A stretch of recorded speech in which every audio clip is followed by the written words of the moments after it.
Hi there. Welcome to Hazmateam.com. My name is Paul Dambeck, and I'm going to take a few minutes to show you how to use the Hazmateam lithium battery shipping guide. So you're on this page presumably because you're interested in shipping lithium batteries. And if you've been reading through the regulations like 49 CFR, the IATA book, the IMDG code, well, it's not easy reading. So this guide summarizes the major requirements for shipping lithium batteries. This guide is not a substitute for getting training or using the regulations, but you'll find that this is a very good starting point for getting a shipment out the door. So we've been creating this guide since, about 2010 or so is when we published the first edition of the guide, when we figured out that it was very confusing as far as how to properly mark and label a package containing lithium batteries. There's about 70, 80 different ways you can mark and label a package containing lithium batteries. Are you shipping lithium metal, shipping lithium ion? Is it small, medium, fully regulated? Is it going ground? Is it going air? Is it going vessel? So, like I said, there's a whole number of different ways you can mark and label a package containing lithium batteries. And this guide will give you an illustration for each of the different requirements. So this guide summarizes the requirements for 49 CFR, the IMDG code, the IATA Dangerous Goods Regulations, and the U.S. Postal Publication 52 requirements. So let's take a look at this guide, how to use it. So we want to scroll down and go to the home icon. All right, so let's click home. And by the way, every page will have a home icon, which will take you to this page. So there's a number of different places you can navigate to. All right, so usually one of the first steps you're going to be doing is figuring out what size is your battery. So there's a link for what size is my lithium ion battery, what size is my lithium metal battery.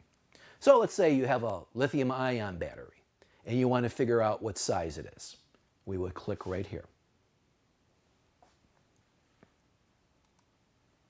So here's the page for lithium ion cell and battery size definitions. So you're going to be shipping either a small, medium, or fully regulated lithium ion battery. And the size, there's different size definitions for air, vessel, and ground transport. All right, so very important first step. What size is my battery? Then you go to the home icon, back to the home page. And let's say when you were on this page, you figured out you had a small lithium ion battery and it was going ground. So we would click on this link right here, small lithium ion battery requirements. All right, so here's the navigation page for small lithium ion batteries. So now you need to know, am I shipping batteries only, batteries contained in equipment, batteries packed with equipment? And is it going ground, vessel, or air? So let's say we have a package of small batteries and it's going ground. So let's click on the truck icon. So this page is for, and actually this page is applicable to both ground and vessel. I'm shipping small lithium ion batteries, no equipment. And this page is telling you that, do I need a declaration? And the answer is no. So not every shipment of lithium batteries requires paperwork. The page tells you what's the maximum allowed gross weight of the package, and it also gives you the different marking and labeling options you have for this shipping batteries only ground. And every page is going to have a reference document, a reference section.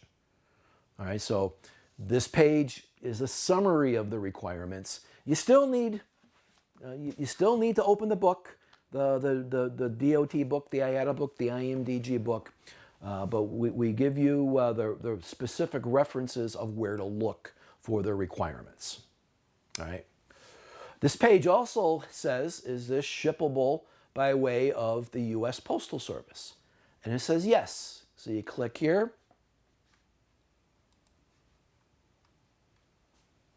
So this requirement, so this page gives you the U.S. Postal Service requirements for shipping small lithium-ion batteries, no equipment. Again, it's a different marking and labeling scenario than what we just saw a moment ago. And it goes over the quantity limitations and so on. And it also gives you the specific reference of where to look in Postal Service Publication 52. Let's go back home.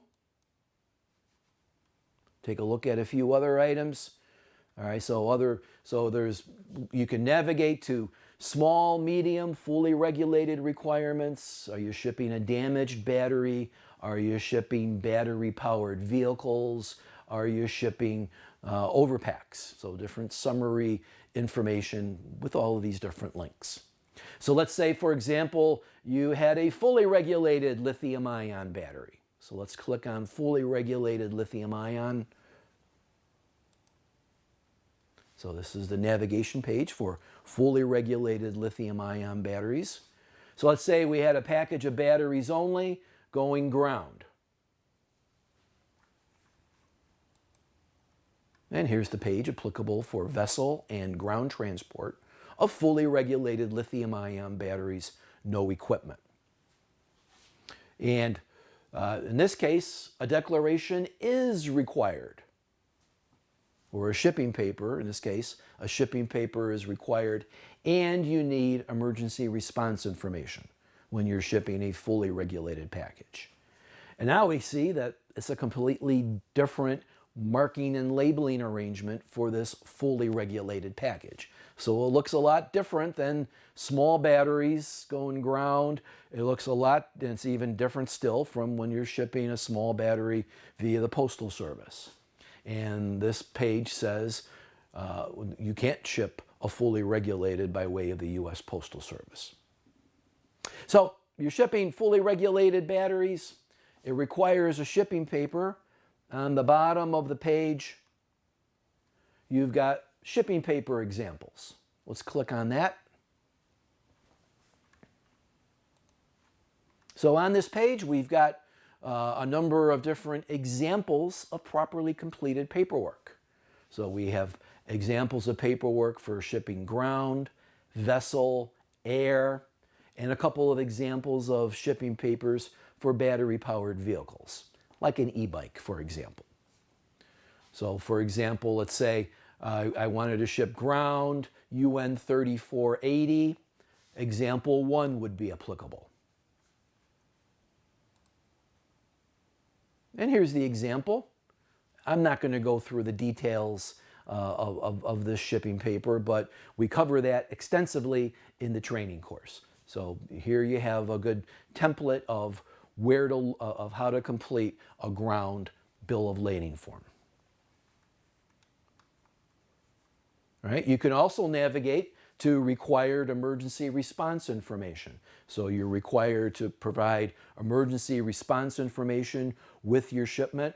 So here we give you a link to the emergency response, the applicable emergency response guide page, and a little more information concerning emergency response info, such as the required phone number on the shipping paper and other emergency response related info. Going back home, let's navigate to one more page. Let's say you're putting packages into an overpack. So there's different marking and labeling requirements still for overpacks. So let's click on overpack.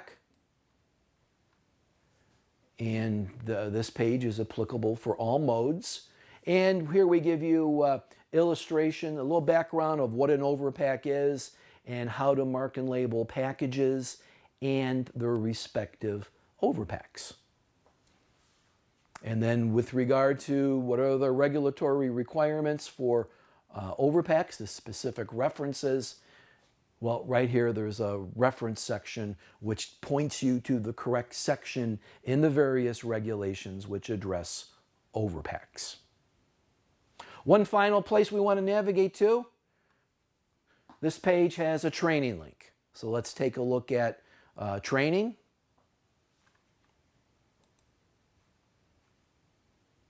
And this brings you to the Hazmateam page that you started your journey with how you got here. So here is where you can find the downloaded, this is where you downloaded the Hazmateam guide. And by the way, this guide is updated when the regulations change. So the regulations change at least once a year with regard to lithium batteries, sometimes 2 or 3 times a year. So when the regulations change, we update the guide and you can download it here. So check this site frequently. So on this page, we also have a link to all of our different training courses, different durations depending upon what type of battery you're shipping. So we've got batteries for, courses for shipping all modes, ground and air. We have courses which address small batteries only. We have a course at our Hudson, New Hampshire facility where you can attend a live course if you'd rather do a live course instead of the online version. So you still need to have training. So the guide is a great tool, all right, but you still need to have training. Please check out this page. All right, so once again, the Hazmateam guide is updated when the regulations change, and it's a free download. What's free anymore? All right, this guide is free. So please check it out. If you have questions, shoot us an email, info@hazmateam.com. Thanks so much for spending a few minutes with me. Take care.